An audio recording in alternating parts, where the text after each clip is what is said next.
Seja bem-vindo ao podcast Casa Zou.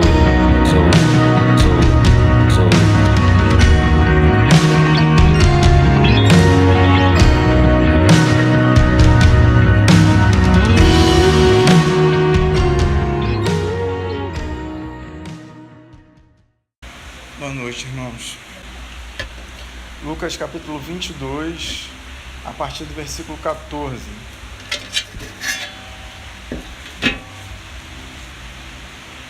Amém?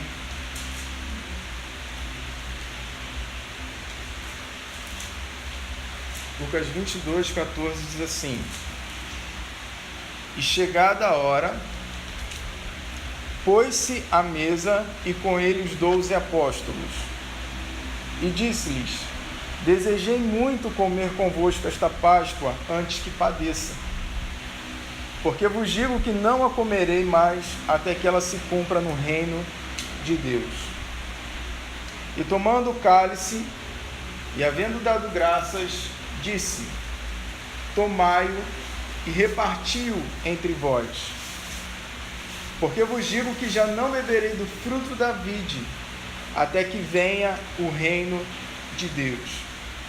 E tomando o pão, e havendo dado graças, partiu e deu-lhe, dizendo: Isto é o meu corpo, que por vós é dado. Fazei isto em memória de mim. Semelhantemente, tomou o cálice depois da ceia, dizendo: Este cálice é o novo testamento do meu sangue, que é derramado por vós. Eu queria ler de novo o versículo 18, Lucas 22, verso 18. Diz assim, vou ler o 17 e o 18, tá? Diz assim: E tomando o cálice, e havendo dado graças, disse: Tomai-o e reparti-o entre vós, porque vos digo que já não beberei do fruto da vide, até que venha o reino de Deus. Agora eu queria que você abrisse no livro de Marcos, capítulo 15.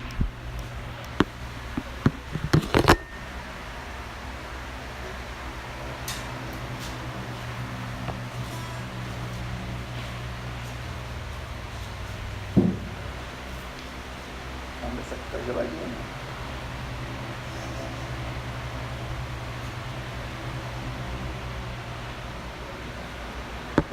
Marcos 15, a partir do verso 22, diz assim: E levaram-no ao lugar do Gólgota, que se traduz por lugar da caveira, e deram-lhe a beber vinho com mirra, mas ele não o tomou. Aí pula para o versículo 36,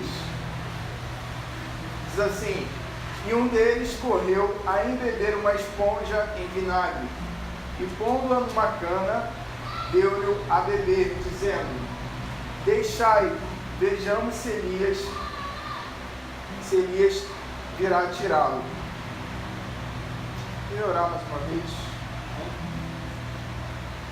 Pai, nós te agradecemos por esse momento. Eu te peço que o Senhor abra os nossos ouvidos, abra os nossos olhos, Senhor, para que a gente possa ver, para que a gente possa entender, para que a gente possa compreender, Pai, a Tua palavra, nos dá clareza, nos dá revelação, Pai, daquilo que o Senhor quer nos ensinar essa noite, nos dá visão do Teu sentimento, Pai, com essa Tua palavra, Senhor, do Teu sentimento, do que o Senhor estava sentindo aqui quando isso aconteceu.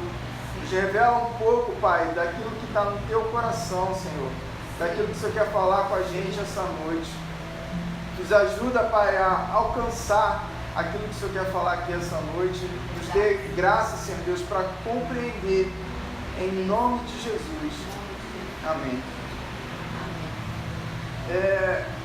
Eu vou ler alguns textos também depois, mas assim, queria que vocês não se prendessem muito tentando ler junto, porque eu pedi para ler junto, a gente lê, a gente dá um tempo, a gente lê junto. Os outros, se vocês quiserem, vocês anotam, tá bom?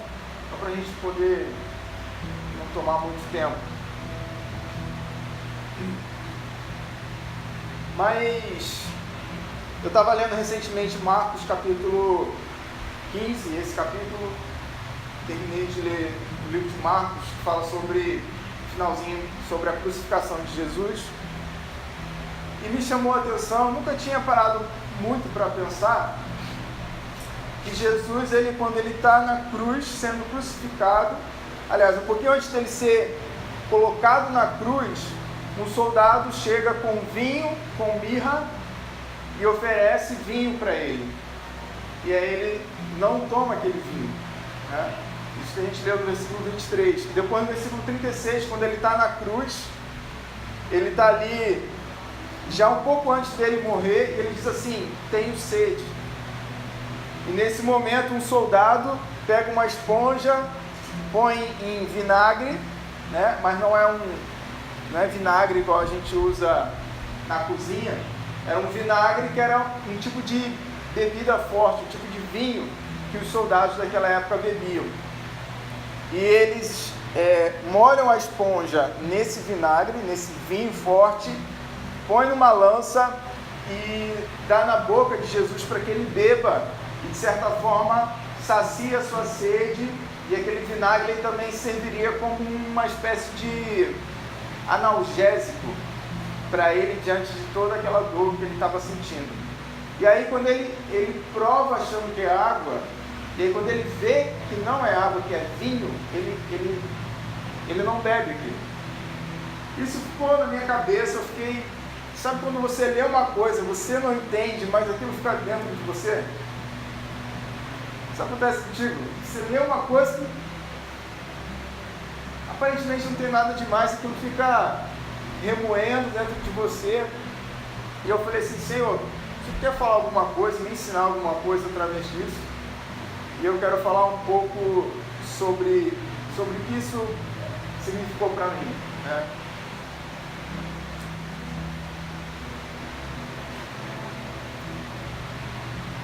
Exatamente quando Jesus está no momento da Páscoa, exatamente a última Páscoa, Jesus ele teve 3 anos de ministério.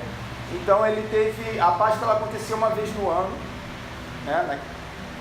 Naquela época, hoje também acontece uma vez no ano, mas Jesus passou por 3 Páscoas, mas apenas na terceira é que é relatado aqui a ceia, que é o momento antes da crucificação de Jesus. E Jesus ele diz assim em Lucas que ele desejou muito participar daquela ceia com aqueles discípulos, porque aquela ceia seria a última ceia dele junto com os apóstolos e teria um significado especial para ele.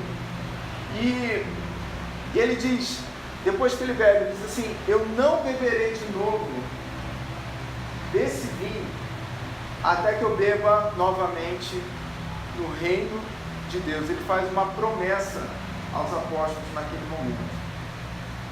Mas antes de chegar naquilo que eu queria falar um pouco, porque talvez a gente nunca parou para pensar no que é a Páscoa, porque a gente está tão acostumado, principalmente a gente, né? Tão acostumado a... Pensa em Páscoa, a gente já pensa logo em coelhinho de chocolate, ovo de Páscoa e bombom, né? E chocolate. Inclusive eu gosto muito, se alguém quiser me dar, eu aceito. E a gente pensa muito assim, mas para eles era uma coisa completamente diferente. Se hoje a gente toma a ceia da maneira como a gente toma, qual era o significado que tinha para os judeus antes de Jesus vir? A instituição da Páscoa, ela acontece lá em Êxodo, capítulo 12. Lá atrás, lá logo no início, antes do povo de Israel sair do Egito. Vocês se lembram quando Deus disse que iria libertar o povo de Israel do Egito? E ele diz assim: se Faraó não deixar, eu vou enviar 10 pragas. Aí envia cada uma das pragas, a praga da mosca, a praga da água transformada em sangue, a praga dos piolhos, da saraiva, e a 10ª e última praga, que foi a pior praga de todas, foi a praga dos primogênitos. Só que em todas as pragas que Deus enviou sobre o Egito, lembrando que Israel estava escravo no Egito. E Deus enviou a praga sobre o Egito, só que a praga não pegava no povo de Israel. Só pegava sobre os egípcios, sobre as coisas dos egípcios. As coisas de Israel e o povo de Israel ficava guardado por Deus. E assim, nunca houve uma preocupação, mas na 10ª praga, ele disse, essa vocês vão ter que tomar cuidado. Porque essa vai passar pelos dois lados. Vai passar tanto em vocês quanto no Egito. Eu não sei se a Bíblia fala aqui à meia-noite, mas fala que num determinado momento, não sei se era meia-noite ou se na parte da noite, o anjo da morte passaria em todos os lugares, e quem não tivesse a marca do cordeiro, o primogênito que estivesse naquela casa, sendo israelita ou não, egípcio ou o que for, iria morrer. Então, Deus falou assim, a partir de hoje vocês vão fazer uma coisa, que vocês vão fazer não apenas hoje, mas durante todos os anos, vocês vão fazer para que vocês se lembrem. Isso foi tão sério e tão importante, porque assim, a partir da Páscoa, vocês vão comemorar o ano novo de vocês. Então, naquela época, o ano para eles começava a Páscoa, né? E era exatamente a última praga. Deus falou assim, vocês vão pegar um cordeiro e vocês vão sacrificar esse cordeiro e vocês vão pegar o sangue desse cordeiro e vão passar nos umbrais da porta. Esse vai ser o sinal. Se o anjo passar e não ver o sinal do sangue, ele vai entrar na casa, independente se é de Israel ou não, e vai matar o primogênito que estiver lá dentro. Então, se algum israelita, por negligência, porque todos foram avisados, esqueceu de passar o sangue, o primogênito dele com certeza morreu. Mas não tem um relato de um israelita que tenha morrido.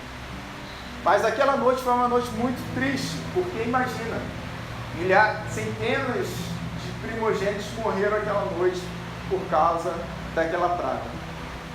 E Deus fala assim, vocês vão comer o cordeiro, já arrumados para ir embora, com o cajado na mão, comer com pressa, porque dali vocês já vão ser libertos, porque foi exatamente essa praga que determinou a libertação deles do Egito.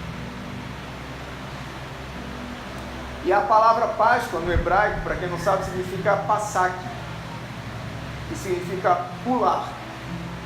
Porque literalmente, quando o anjo vinha e olhava a marca do sangue, ele pulava e passava adiante. Por isso a palavra Páscoa significa literalmente pular ou passar adiante, né? E a partir daquele ano, todos os anos, Israel tinha que celebrar a Páscoa. E para que era a Páscoa? Era para se lembrar de que Deus libertou o povo de Israel do Egito nessa 10ª praga, poupando os primogênitos deles. Então, todo ano, eles tinham que sacrificar um cordeiro e comer pães asmos, que são pães sem fermento, com ervas amargas, né? E era interessante porque eles pegavam o cordeiro, aquele cordeiro precisava ficar com eles 4 dias, porque eles precisavam analisar o cordeiro para saber se aquele cordeiro era sem defeito. Porque eles não podiam ir lá no curral, não sei como é que chama o local de fica ovelha. É curral? Aprisco. Ele tem um aprisco em casa, o Luiz. Eles não podiam ir lá no aprisco, pegar uma ovelha e sair matando. Eles tinham que tomar um certo cuidado, porque se eles oferecessem um cordeiro com defeito, eles poderiam ser punidos com morte. Deus podia vir e matar eles por causa dessa negligência. Então eles pegavam, o cordeiro ficava com eles por 4 dias, eles analisavam o cordeiro. No 4º dia, a gente analisou muito bem, esse cordeiro não tem defeito nenhum, vamos sacrificá-lo.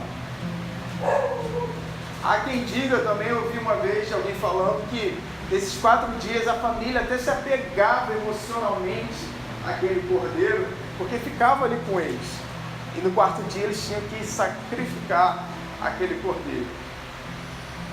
E eles tinham que comer também pães asmos com ervas amargas. As ervas amargas significavam a amargura que eles sofreram no Egito.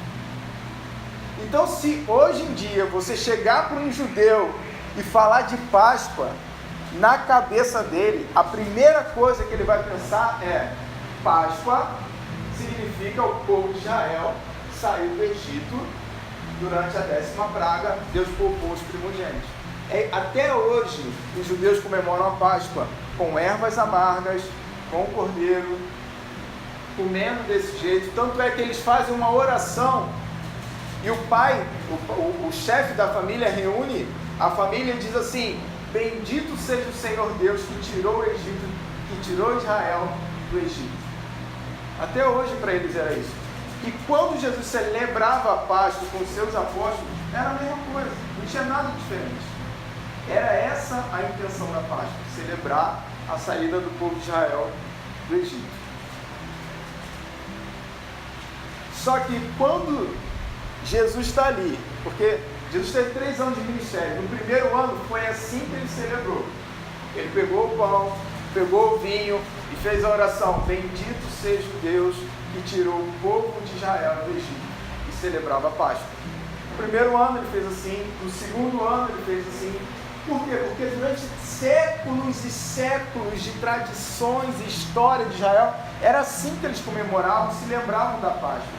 Mas na última Páscoa, Jesus fala assim: essa Páscoa eu desejei ardentemente comer com vocês antes que eu sofra. E aí quando ele pega o pão para repartir, ao invés de ele dizer assim, esse pão representa o povo de Israel que sofreu no Egito.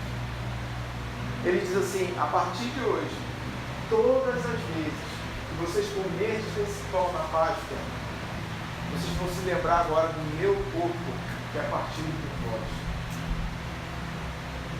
E todas as vezes que vocês beberem desse suco da uva, que simbolizava o sangue do cordeiro daquela época, a partir de agora, vocês vão se lembrar desse suco da uva, não mais como um cordeiro do Egito, mas como o meu sangue que é derramado por vocês.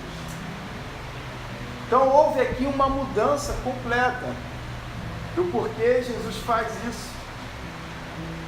Porque o pão sem fermento que eles comiam simbolizava que o povo de Israel tinha que ser um povo santo, sem pecado. Mas agora o pão sem fermento simbolizava o corpo de Cristo sem pecado. O vinho simbolizava agora o seu sangue. Alguém já viu como é que o vinho é feito? Alguém já viu como é que suco de uva tradicionalmente é feito? Você pega um monte de uva, você coloca num lugar chamado lagar, que é tipo um barrilzão assim grande. Eles entram descalços e começam a pisar, esmagar aquelas uvas até sair o sangue da uva, escorrer por ali. Isaías capítulo 53 diz que ao Pai agradou moê-lo. Jesus de fato não foi apenas morto, ele foi moído por causa dos nossos pecados. Seu sangue foi derramado, mas ele foi moído.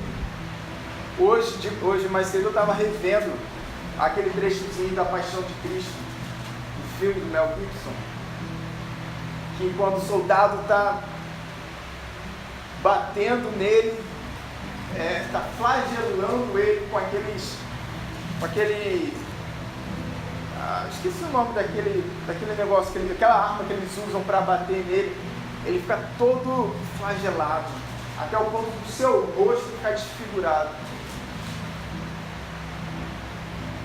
E o Cordeiro, o próprio Cristo, é o Cordeiro de Deus, quando João Batista estava batizando, quando chega Jesus, João aponta para Jesus e fala assim: eis o Cordeiro de Deus que tira o pecado do mundo. Isaías 53 também diz que ele foi levado como uma ovelha muda diante dos tosqueadores e não abriu a sua boca. Jesus é de fato a nossa Páscoa. 1 Pedro capítulo 1 diz assim: sabendo que não foi com coisas corruptíveis como prata ou ouro que fostes resgatados da vossa vã maneira de viver, que por tradição recebeste dos vossos pais, mas com o precioso sangue de Cristo, como de um cordeiro imaculado e incontaminado. Eu gosto muito daquele momento quando João, o apóstolo João, ele é arrebatado ao céu e ele começa a ter um monte de revelação, e ele vê o trono de Deus, e debaixo das mãos de Deus tinha um rolo, que era o livro da vida, e ele estava fechado com 7 selos, e João olha em volta, e houve um silêncio no céu, ninguém era digno de abrir aquele livro, nem no céu, nem na terra. E por causa disso, João começa a chorar compulsivamente, dizendo: Senhor, não tem ninguém que é digno de abrir esse livro, de desatar os 7 selos. E aí, de repente, um dos anciãos fala para João: João, não chores. De repente começa a entrar alguém na sala do trono, alguém aponta e diz: eis o Cordeiro de Deus, que foi morto e que reviveu. Ele é digno de abrir o livro e de desatar os selos. Jesus é o nosso Cordeiro.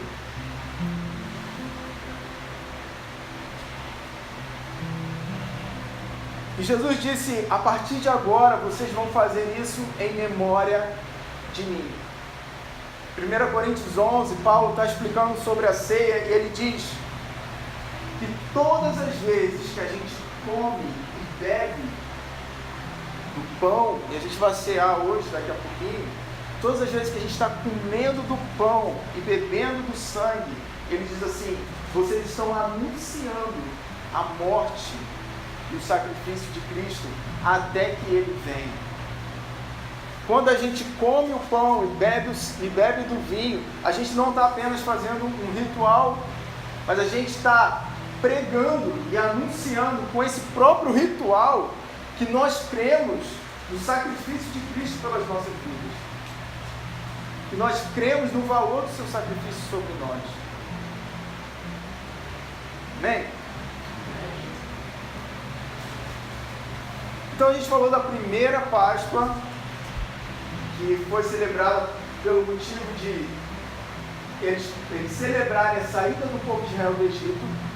Só que a segunda vez, o segundo momento, a segunda Páscoa, que é a que a gente está celebrando hoje, é a que Jesus fala que é para a gente fazer isso, não em memória do povo de Israel que saiu do Egito, mas agora em memória dele.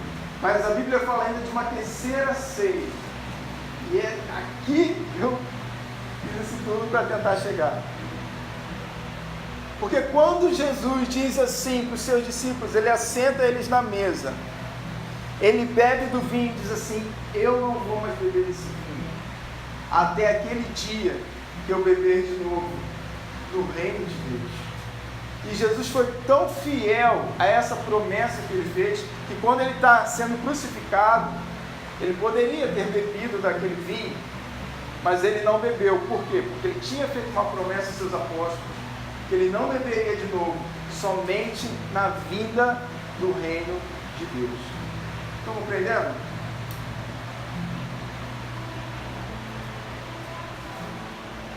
Porque a primeira vez que foi celebrada foi a saída de Israel do Egito. A segunda vez foi para celebrar a morte e ressurreição de Cristo. Mas a terceira vez vai ser para celebrar a nossa união eterna com Cristo. 1 Tessalonicenses 4,16 diz assim: porque o mesmo Senhor descerá do céu com alarido e com voz de arcanjo e com trombeta de Deus, e os que morreram em Cristo ressuscitarão primeiro. Depois nós, os que ficarmos vivos, seremos arrebatados juntamente com Ele nas nuvens, a encontrar o Senhor nos ares, e assim estaremos sempre com o Senhor. O momento da vinda de Cristo vai ser nosso momento de união perfeita e inteira com Ele.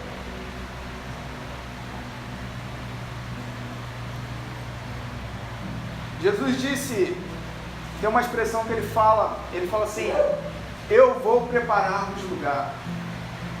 Exatamente no momento, um pouco antes dele ser morto, ele diz assim: não se turbe o vosso coração, crede em mim, crede em Deus, na casa de meu Pai há muitas moradas.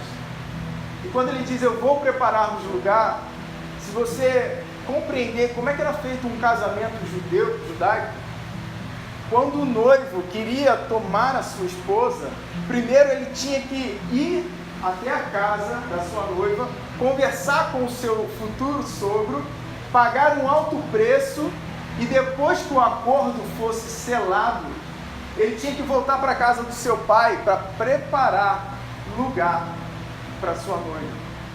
Então aqui a gente tem uma figura de casamento, porque Jesus ele olha para nós como a sua noiva amada, como uma noiva que ele espera encontrar, como um casamento que está para acontecer e que ele está ansiando por esse momento. O momento da vinda de Jesus, quando a palavra de Deus diz que as trombetas vão tocar e ele vai aparecer no céu e nós vamos ser reunidos com ele e vamos nos tornar um com ele para sempre, é o nosso momento de união com Cristo, é o momento das bodas do Cordeiro, é o momento do casamento da igreja com Cristo, o momento que essa união não vai ser em parte, porque se hoje nós somos chamados a ser um com Deus, é de uma maneira que não é plena ainda, mas naquele dia vai ser plena, porque nós o veremos como Ele é, nós seremos reunidos com Ele. Alguém disse uma vez que tinha vontade de se casar na praia, ou fazia, acho que foi você que falou, se pudesse renovar seus votos seria na praia, né?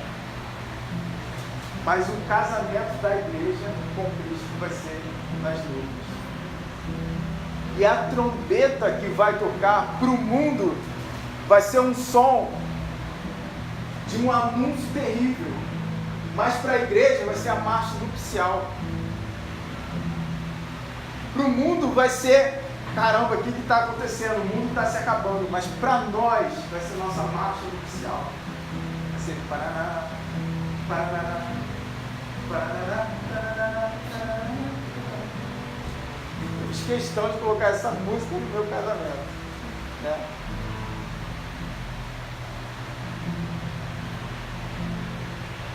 A Bíblia diz que porque agora conheço em parte, mas quando vier o conhecerei por inteiro. Agora vejo como que por um espelho, mas quando ele vier eu o verei face a face.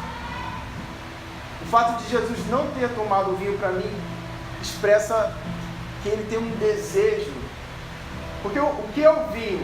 O primeiro milagre de Jesus foi num casamento. Foi exatamente quando o vinho acabou e ele transformou a água em vinho. E o vinho representa a alegria de um casamento. Jesus fala: eu não vou me alegrar, eu não vou comemorar nada, eu não vou beber de um vinho, porque a minha alegria só vai ser plena quando eu estiver com a minha igreja. E muitas vezes a gente fala de igreja de uma forma assim muito impessoal. Mas a igreja sou eu, a igreja é você. Jesus, Ele quer encontrar você ardentemente. Ele te vê como sua noiva. Ele nos vê ardentemente com um desejo de nos unir completamente com Ele. Eu acredito que o maior desejo do noivo antes do casamento é se tornar um com a sua noiva, entrar em um momento de intimidade com a sua noiva, não é? Crente, principalmente quando crente casa, né, que não pode fazer nada antes, tem que esperar até o dia do casamento para ter uma profunda intimidade. Como que está o nosso desejo e paixão pela volta do nosso Senhor? Porque Ele deseja tomar esse suco de uva junto com a gente, mas Ele não vai tomar. Mas nós estamos aqui tomando até que esse dia chegue. Por quê? Eu creio, irmãos, que é por um motivo muito simples. Eu fiquei pensando assim, por que a gente tem que continuar tomando se Ele não toma mais? Porque existe um mundo de diferença entre o que Ele sente e o que nós sentimos. Porque o amor dele não se esfria. O amor dele permanece o mesmo desde aquele momento da ceia. Mas o da igreja e o nosso para com Ele. Quando a gente ceia, a gente não está apenas relembrando da morte, mas a gente está relembrando o nosso amor por Ele. A gente precisa reacender a paixão, reacender o amor. Eu lembro que... Eu estou encerrando. Eu lembro que uma vez eu tive uma experiência que me mexeu muito comigo. Eu tive uma visão... A gente estava num culto, num momento de adoração, e eu tive uma visão que mexeu muito comigo. Eu lembro que eu estava, é como se eu estivesse num lugar aberto e fosse exatamente o dia da volta de Jesus. E é como se eu visse os céus abertos e Jesus vindo e os mortos levantando da terra. E conforme os mortos iam levantando da terra, eles iam sendo como um imã atraídos ao alto até Jesus. E nós, aqueles que estavam vivos, iam sendo atraídos para Ele como um imã também. E é como se Jesus estivesse ali de braços abertos, esperando ardentemente esse momento. E conforme as pessoas iam sendo atraídas por Ele, e é como se eu estivesse naquele dia, como se eu estivesse sendo arrebatado também para Ele. Eu estava indo e de repente eu fui chegando perto até o momento que eu entrei nele. E agora eu era um com Ele completamente. Eu sabia o que Ele pensava, eu sabia o que Ele sentia, eu sabia o que Ele desejava. Como que eu queria ter esse sentimento vivo pro resto da minha vida? Porque é exatamente o que Jesus sente de nos encontrar. Queria que a gente refletisse por um momento, queria que a gente pudesse curvar as nossas cabeças. A gente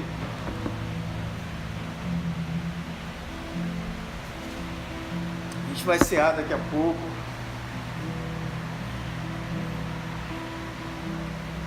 Jesus tem um enorme desejo de ser um conosco.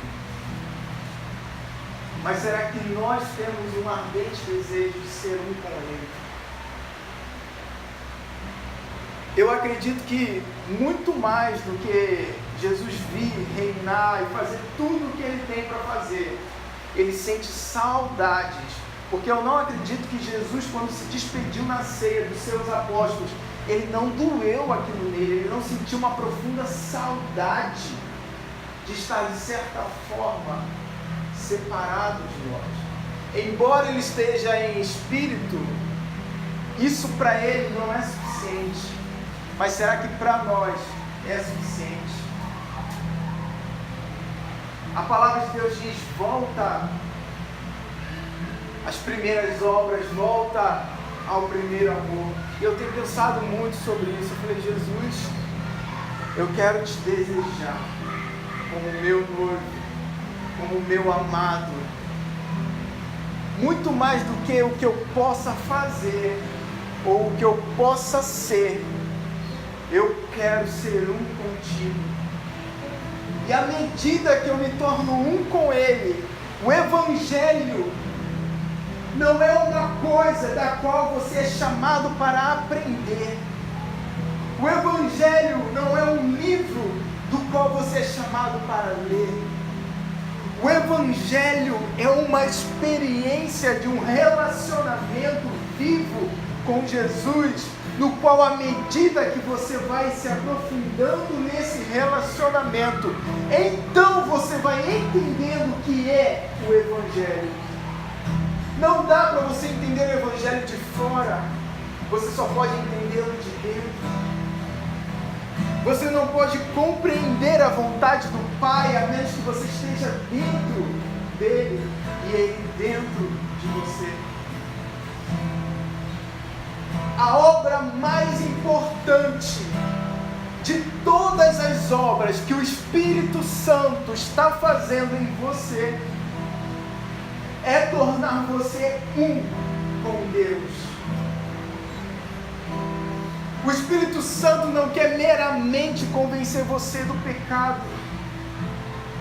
Ele quer convencer você do pecado apenas porque o pecado é uma barreira para que você compreenda o coração e os pensamentos do Pai e do noivo.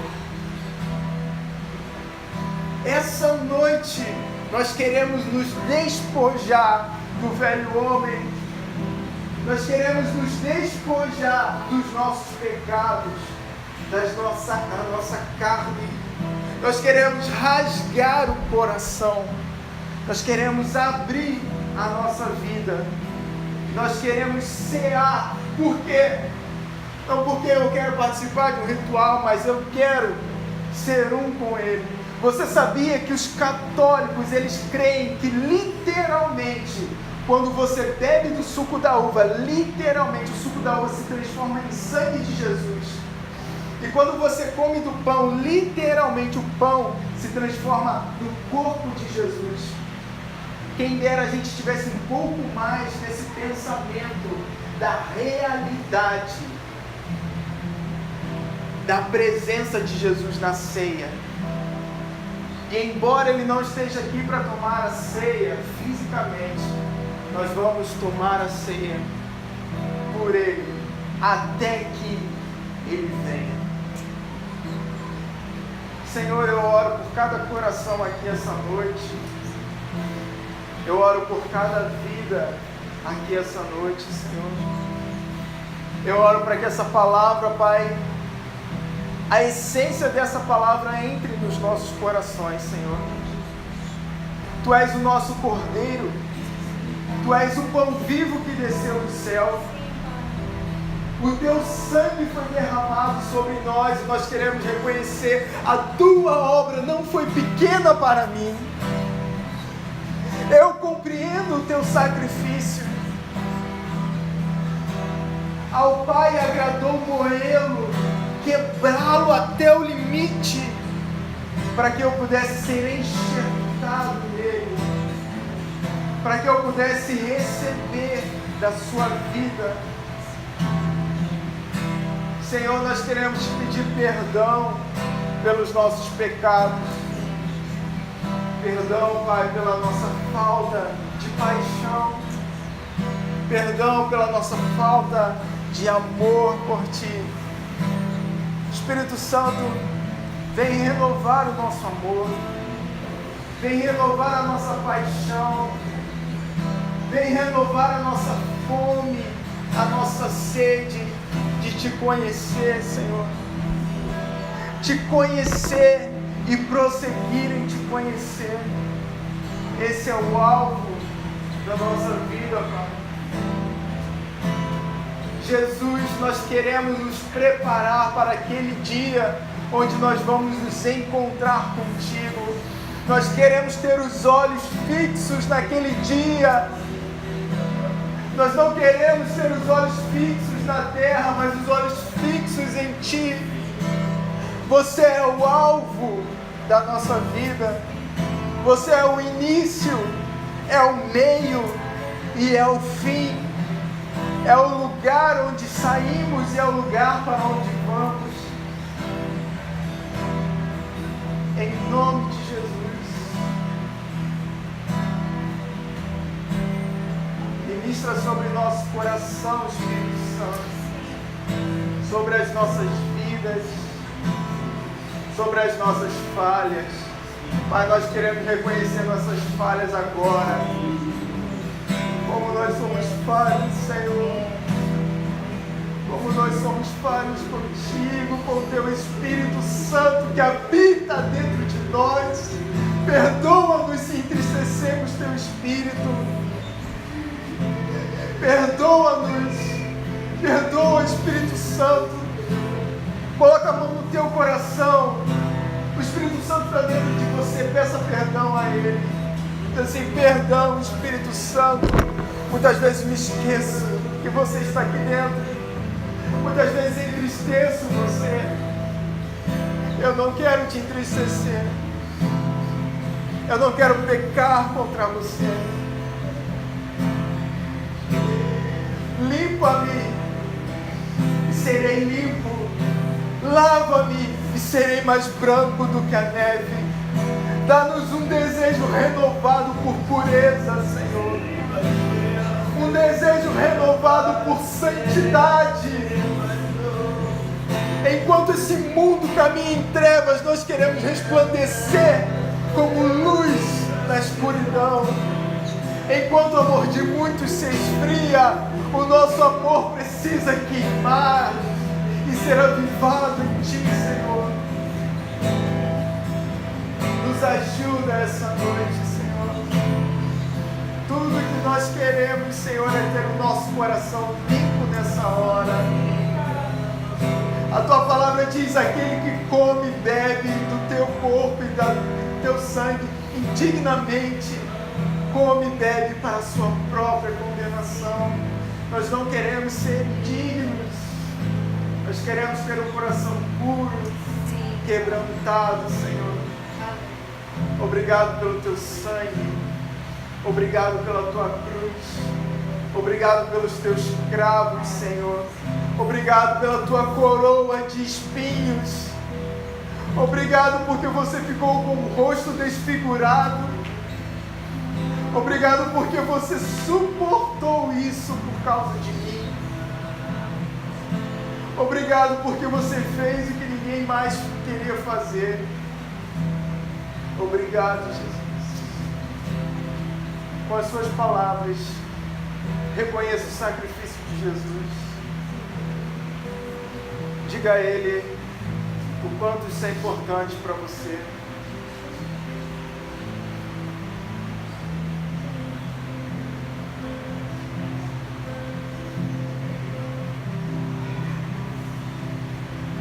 Com as suas palavras, tenha seu momento com Jesus agora.